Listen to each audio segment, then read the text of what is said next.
Martin tried to put me in my first dress. When he had to go on his hiatus, he tell me, Katt, when I come back, I need you. You my young partner, you my brother in comedy. When I come back, just promise me that my next movie, it'll be me and you. We gonna do it together. We gonna do some buddy cop. I said, Martin, you got my word. Go do what you gotta do. When you come back, I'm in your movie. Don't trip. I don't need to see the script or nothing.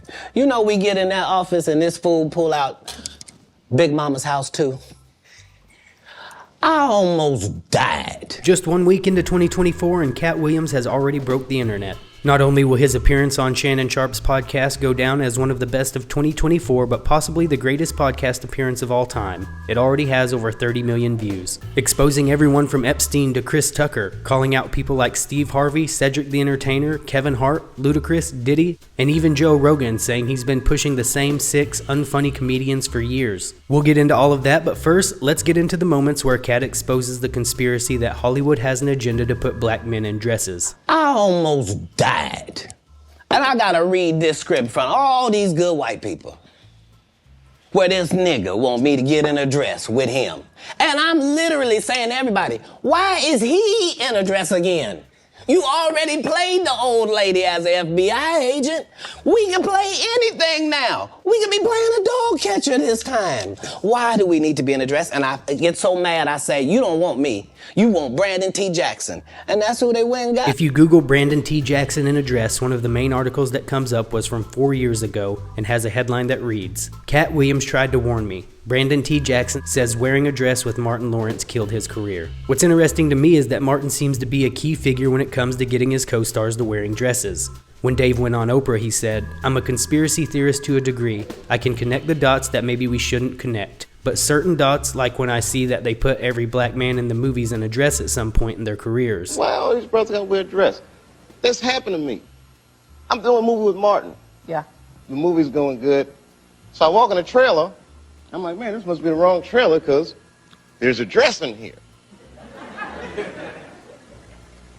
They come in. The writer comes in. I think he's the writer. He's like, Dave, listen, we got this hilarious scene where Martin's sneaking out of jail. So he disguises you as a prostitute. And he put this dress on. And, what? A prostitute? Nah, I'm not doing that. I don't feel comfortable with that. That should have been in the discussion. What? You don't feel comfortable with it? I mean, it's a hilarious bit. All the greats have done it. So, well, if all the greats have done it, it's kind of hacky, right? You're right. So why don't we just not do it? Because I don't feel comfortable wearing a dress. Oh, come on, Dave. Listen, we got it all set up. We're supposed to shoot. Every minute you waste costs this much money. You know, the pressure comes in. He said, I'm not wearing no dress, man. I'm funnier than a dress. Just give me something funny to say. I don't need to wear no dress to be funny. What am I, Milton Berle? You know, we're going like this. And then finally he's like, and he leaves. And then, like, the director comes, Dave, it really would be great if you wear the dress. What is wrong? What is this, Brokeback Mountain in here? Oh, gosh, this guy's so difficult. They leave. Now the producers comes, come on, David, would be so great. I mean, and then I started thinking about it. All the comics that I've seen, man, you know, strong brothers, why they be putting us in these dresses? But the minute it was clear, I was adamant, I'm not wearing a dress. I'm not wearing the dress. All right, fine. Think of something else. Guy comes back 10 minutes later, the whole new scene. Hot damn, how did you write the scene so fast? You know, it's like, so you gotta take a stand. As you can see here in this clip where Martin sneaks Dave out of jail, it wasn't that hard to change up the script. The geniuses in the writer's room just didn't put him in a dress. Big props to Dave for standing up for what he believes in. In all of these clips, whether it's Dave or Katt, it seems like they have the reason why they are doing this on the tip of their tongues, but they can't fully say it. You have to give kudos to Shannon Sharpe for letting Katt go. He had an inch-tall stack of cards to go from, but I don't think he was able to get to any of them. Katt started the show hot and never slowed down.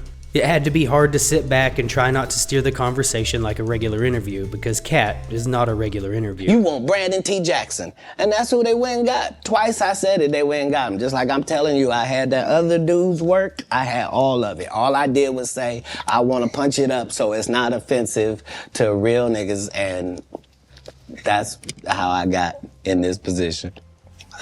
Lord have mercy. I sure hope I have a Club Shay Shay after this air. It's gonna be in a dimension it's never been. Yeah, it's gonna be. The greatest thing floating in I might be out of 2024. Mark business. the words. No way.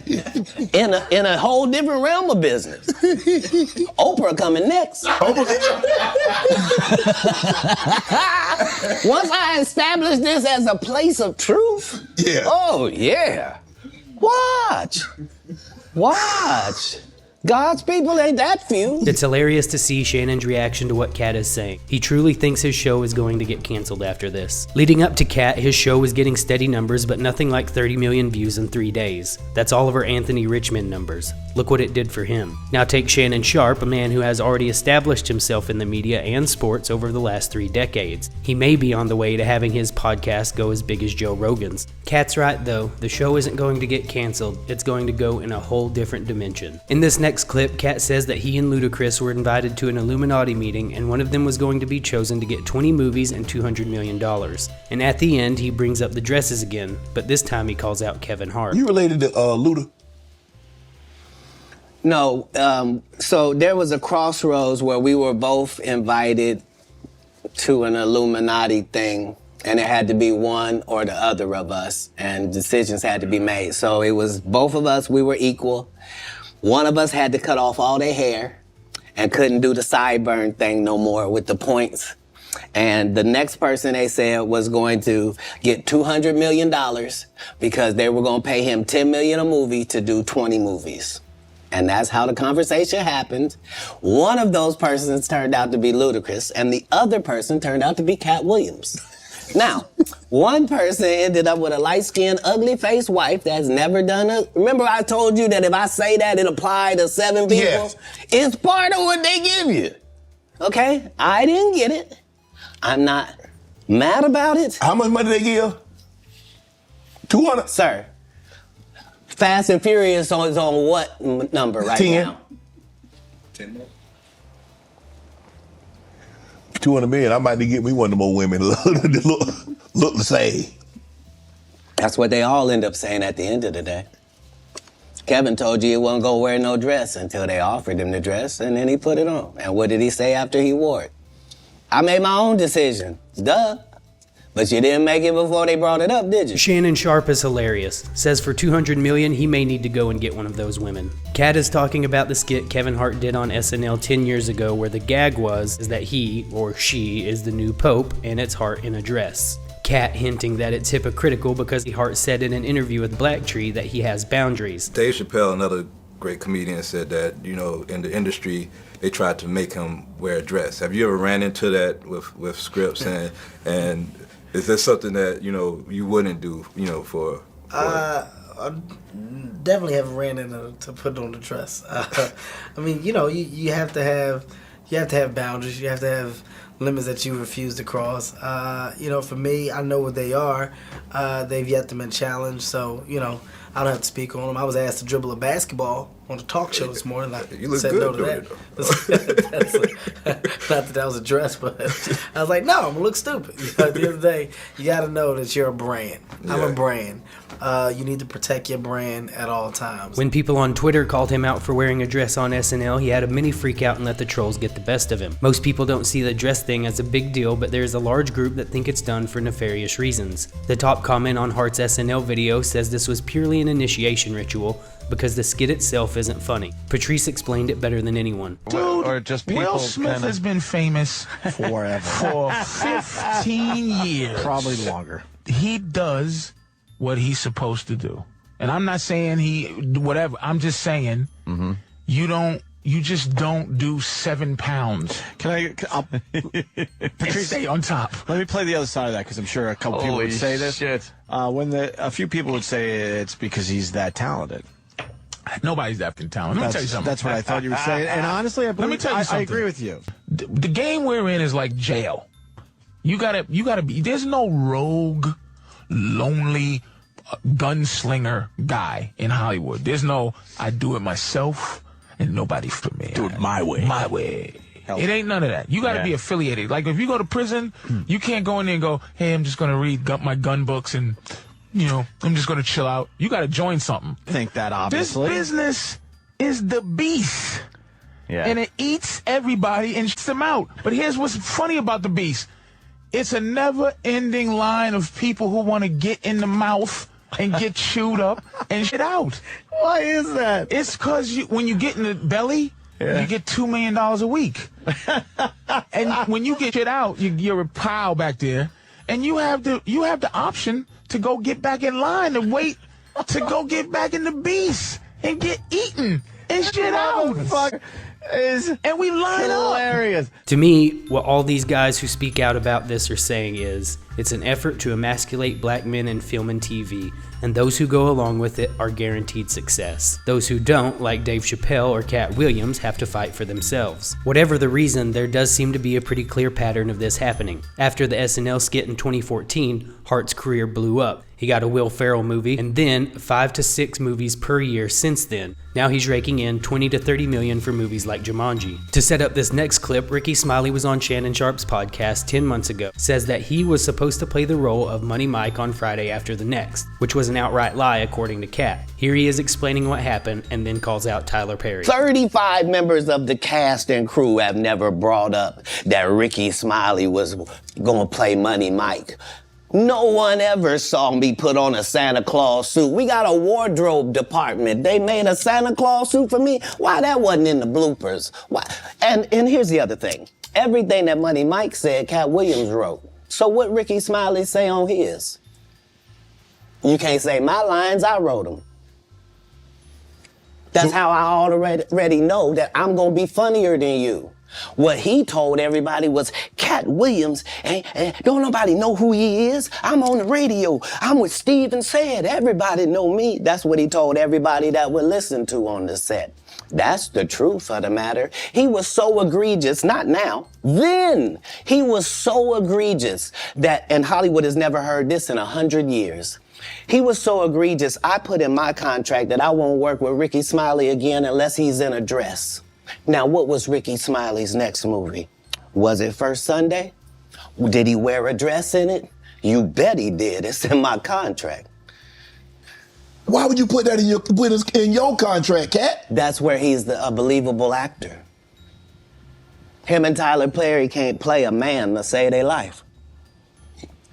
They play good women, and I believe that the best actor should be in the best role. I guess Ricky Smiley never thought Katt would see the clip, let alone go on Shannon Sharpe's podcast and confront him about saying he was supposed to have the Money Mike role over Katt. And it's not like the beef just started when he said that about Katt, but it started back when Friday After the Next was made, because after, Katt apparently had it in his contract that anytime Smiley works on the same movie as him, he must be in a dress. Then he lumps Tyler Perry into the discussion about men wearing dresses in Hollywood. Perry has worn a dress in over a dozen Madea films, and I can't actually recall the last time he played someone other than Madea. I don't know why he would. He's built an entire studio by playing the same character. What's interesting to me is that Katt calls out Cedric the Entertainer, Ricky Smiley, and Steve Harvey, saying that they're basically a club and that they work together to get each other roles.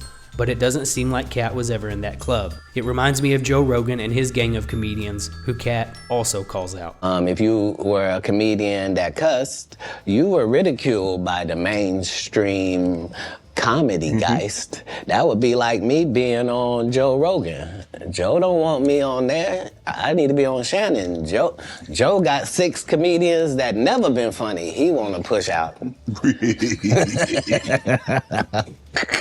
So Katt says that Joe Rogan has been pushing the same 6 unfunny comedians for years. I don't know if Katt is actually referring to 6 comedians, but if I were to guess who he is talking about, I would say it's Ari Shaffir, Brian Callen, Tom Segura, Joey Diaz, maybe Brendan Schaub as well, but Joe is slow to roll a lot with Bappa. Let me know who else you think Joe has pushed on us that Katt is talking about. Joe actually responded to Katt saying, I love Katt. He's one of my favorite comics and I'd love to have him on. We talk about him all the time. If he's down, I'll make it happen. This would be one of Joe Rogan's top podcasts of all time, especially after Katt just got over 30 million views in under a week on Shannon Sharpe's podcast. The next clip is one of my favorites from the entire podcast. Not just because he calls out Chris Tucker, but Shannon Sharpe's reaction is priceless. Chris Tucker that we got now is Epstein Island Chris Tucker. Oh, Lord. Not Smokey.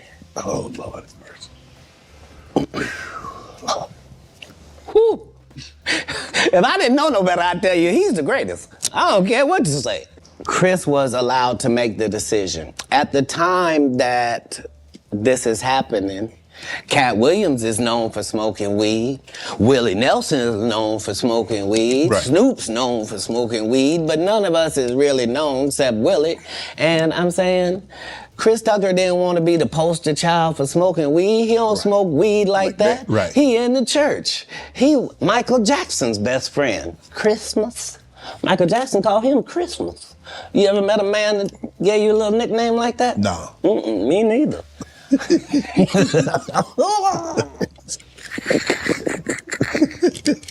Man, I ain't gonna be able to get nobody back on. I ain't gonna be able to get no more comedians. They all coming. No, they ain't. Are you kidding? Nah. Hey, I promise good thing you. I done got all the rest of them. I done got the ones. I promise you, everybody trying to double back. You're gonna be having to beat them off with a stick. Friday fans wanted Chris Tucker to come back and play Smokey again on next Friday.